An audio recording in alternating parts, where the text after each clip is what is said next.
अस्सलाम वालेकुम। अस्सलाम वालेकुम। मैं इस्माइल बाटलीवाला मुंबई से, और ये इरफान अली जामिया वाला साहब हैं। आज जो है 20 जुलाई 2025 को हमारी इनकी मीटिंग हुई है, और इनके ज़रिए देश भर को कुछ संदेश मुझे भी पहुंचाना है और इन्हें भी पहुंचाना है। इसलिए हम इनसे कुछ सवाल करने जा रहे हैं, और उस सवाल का जवाब हम चाहते हैं इरफान जामिया वाला साहब से। तो जामिया वाला साहब, पहले तो मैं आपको थोड़ा सा बता दूं कि मैं कुरान को अध्ययन करने वाला बंदा हूं, और कुरान की जो छाप है मेरी ज़िंदगी पर बहुत है। आप देखेंगे तो मेरे जो लेख होते हैं, जो मेरे वीडियो होते हैं, उस पर आधार जो है वो कुरान ही होता है। हम आयत कोट करें या ना करें, समझे ना। लेकिन इस बार मैं आयत लेकर बैठा हूँ, क्योंकि ज़रूरत है। वो आयत इस तरह है, हम तो ये कोई आज नहीं पढ़े हैं। ये आयत है सूरह निसा की आयत नंबर 75।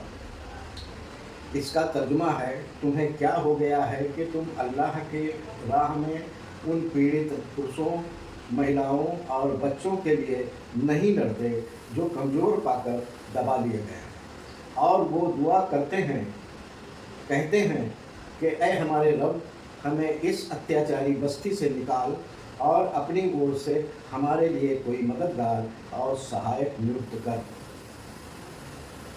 इरफान जामिया वाला साहब, इस आयत में अल्लाह ताला याद दिला रहा है कि उन लोगों की मदद करनी चाहिए जो उत्पीड़न का सामना कर रहे हैं, विशेष रूप से पुरुष, महिला और बच्चे जो अपनी पीड़ा से मुक्ति के लिए प्रार्थना कर रहे हैं।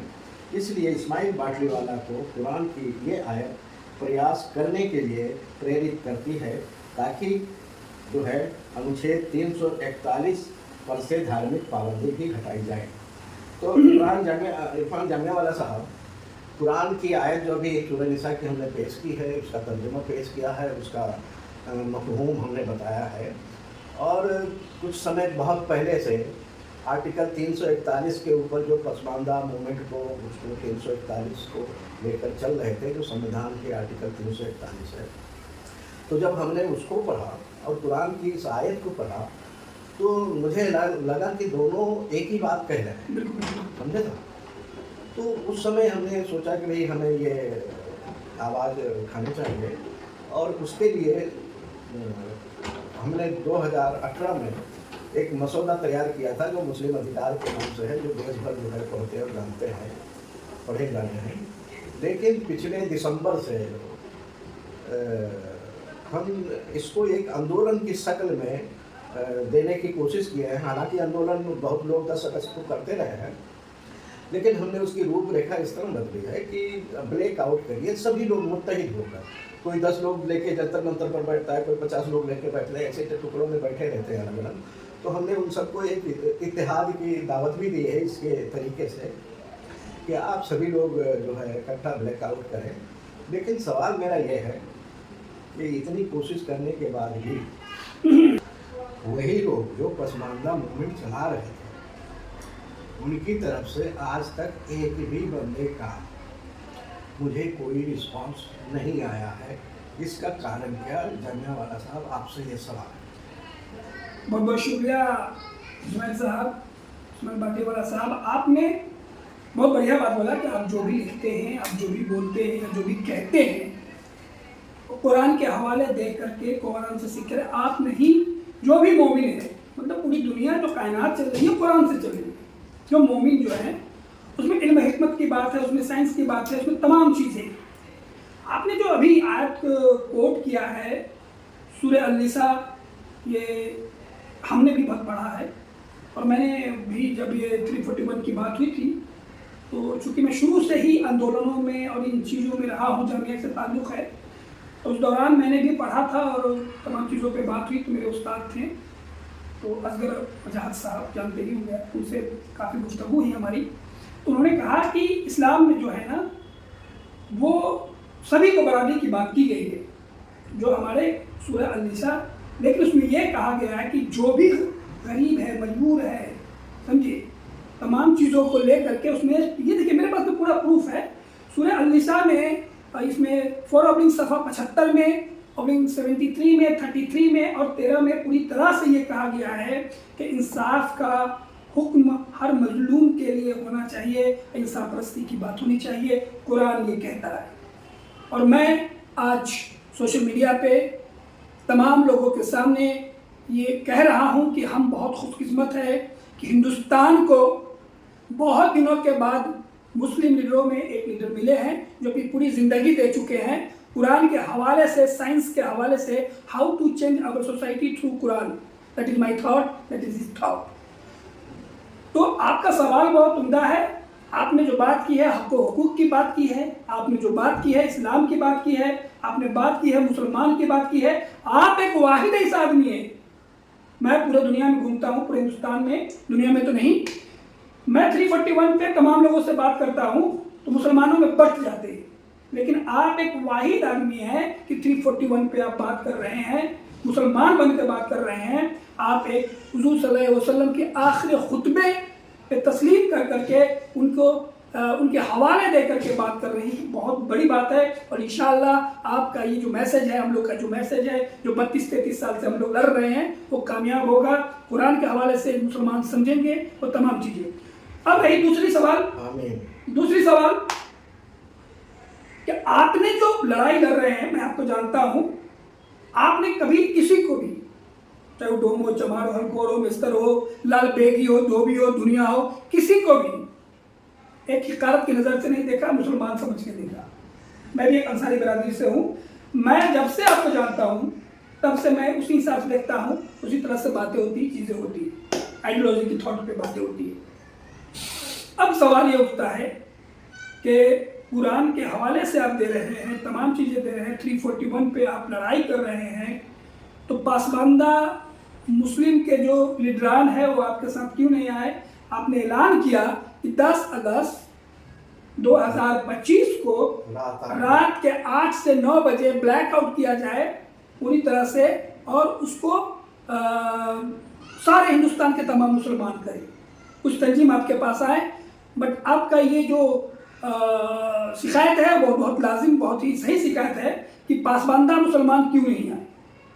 तो मैं ये कह देना चाहता हूँ, पासमानदा मुसलमान से मेरा सवाल नहीं है, पासमानदा लीडरान से उस पर मैं आ रहा हूँ। तो पासमानदा मुसलमान दोनों चीज़ पे आऊँगा मैं। पासमानदा मुसलमान के पास वो खबर पहुँची ही नहीं, क्योंकि उनके जो रहबर है, उनके जो लीडर हैं, वो वहाँ तक उनको पहुँचा ही नहीं दी। इस्माइल बाटली वाला या इरफान जामिया वाला है कोई जो इस तरह की चीज़ें कर रहा है, काम कर रहा है। तो ये वहाँ जो लीडर है ना, वो खुद राजनीति करते हैं, वो नहीं चाहते हैं कि यह मसला जो हमारा मसला है, हम इस मसला को लेकर के जो रोजी रोटी हमारा है या हमारी राजनीति सकाई हो रही है, जिससे हम राज्यसभा जाते हैं, जिससे हम लोकसभा जाते हैं, जिससे हम आयोग में जगह मिलती है, हमारे कुछ है लीडरान। तो मैं एक सेकंड इसी से, आप जो जवाब दे रहे हैं इसी से एक सवाल कहूँ या मेरा सुझाव है। बिल्कुल। कल जामियावाला साहब को अगर कोई पार्टी, कांग्रेस हो या आरजेडी हो, बीजेपी भी हो, शिवसेना हो, कोई भी पार्टी हो, अगर ये 341 की लड़ाई लड़ते और वो जामियावाला साहब को राज्यसभा भेजें या एमएलसी बनाए या मिनिस्टर बनाए या कोई आयोग में दे दें, तो मुझे खुशी होगी कि चलो जामियावाला साहब 341 के मुद्दे को लड़ते यहाँ तक सरकारों ने नोटिस लिया, उनको किसी मुकाम पर पहुँचाया है।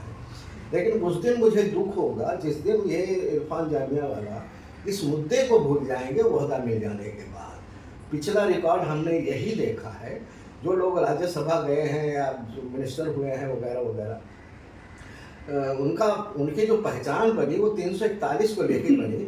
और जब उन्हें मौका मिल गया, जब और बढ़ चढ़ के काम करने का मौका मिला, जब साधन सामग्री उनके पास आ गए, सोर्सेज बहुत ज़्यादा आ गए, नेटवर्क उनका बड़ा आ गया, तब उस मुद्दों के छोड़ दिया। ये शर्मनाक है और ये मुझे पसंद नहीं है। यही उन लोगों के लिए भी पसंद नहीं है। कल अगर जामियावाला भी होते हैं तो मैं उनके मुंह पर ही कह रहा हूँ कि कल तुम्हें भी मैं पसंद नहीं करूँगा। जी, बहुत अच्छी बात है, मैं इस पे आने वाला था। मेरे अजीज दोस्तों, मेरे भाई, जो हमारे बड़े भाई इस्माइल साहब बोल रहे हैं कि कटु सत्य है, इसको आप नकार नहीं सकते। वो तमाम लोग जो 2 वक्त के रोटी के लिए, उनको अगर पटना से लखनऊ आना होता था तो लखनऊ के किसी आदमी को पकड़ते थे या पटना के किसी आदमी को पकड़ते थे कि मेरा टिकट कटा दो, क्योंकि पत्रकार थे। मैं ईमानदार बोल रहा हूँ, पत्रकार थे, ईमानदार थे, जो भी थे। लेकिन जब वो मुहिम आसमान छूने लगा, उस मुहिम से पूरी दुनिया जानने लगी, सरकार हिलने लगी, चरमराने लगी और सोचने पे मजबूर हो गई। और बिहार के, मैं नाम लूंगा सर, आप बुरा ना माने, मैं बिहार के माननीय मुख्यमंत्री हमारे नीतीश कुमार जी ने इस चीज को समझा और हमारे जो नेता जो थे अली अनवर साहब, उनको राज्यसभा भेजा। समझे? अली अनवर साहब के बारे में ये मैं नहीं कहूंगा कि वो गरीब थे, वो तबके थे, और वो, क्योंकि वो डॉक्टर थे, उनके पास पैसे थे, उनके पास चीजें थे, उन्होंने बड़ा आंदोलन किया, बड़ा चीजें की। लेकिन जब वो राज्यसभा में चले गए, राज्यसभा में बन गए, उनको पावर मिल गया, तो वो चीज़ों को छोड़ दिए। उनको जब गद्दी मिल गया, उन चीज़ों को छोड़ दिए। दूसरी चीज़, उस दौरान में 24-25 साल का रहा होगा, उस दौरान में मुहिम में था और उस मुहिम में बहुत लड़ाई किया हमने और हम लोग साथ थे। वो सेकेंड लाइन लीडर जो थी ना, वो नहीं बनने दिया। उनको राज्यसभा मिल गया, वो बैठ गए, गाड़ी से आ रहे हैं, जा रहे हैं। आप प्रेसिडेंट हट जाओ, आपके बाद के जो लीडर है, जो उम्दा है, जो काबिल है, जो चीजें समझता है, आप उनको नहीं बनाए। समझिए? 3 लेयर की लीडरशिप होनी चाहिए। बिल्कुल। एक पहले लाइन की, दूसरे लाइन की और तीसरे लाइन की और चौथे लाइन की वर्करों की। बिल्कुल। तब आप जो है कुछ समाज में कर पाएंगे। हाँ, ये तो क्लियर हो गया। अब हम बात आ जाते हैं क्या नाम उनका, डॉक्टर एजाज साहब की बात। डॉक्टर एजाज साहब, नहीं, मैं डॉक्टर एजाज साहब के बारे में पहले कहा वो बात, तमाम चीज़ें। तो अली अनवर साहब के साथ ये प्रॉब्लम थी, वो चीज़ें थी, तो उन्होंने राज्यसभा मिलने के बाद, मैं आज सोशल मीडिया पे बोल रहा हूँ कि उन्होंने पासबंदा आंदोलन को ख़त्म कर दिया। यस, मैं बोल रहा हूँ सर, मैं पासबंदा हूँ। I have been struggling particular 341, समझे, प्रॉब्लम सिंस लास्ट 32-33 ईयर।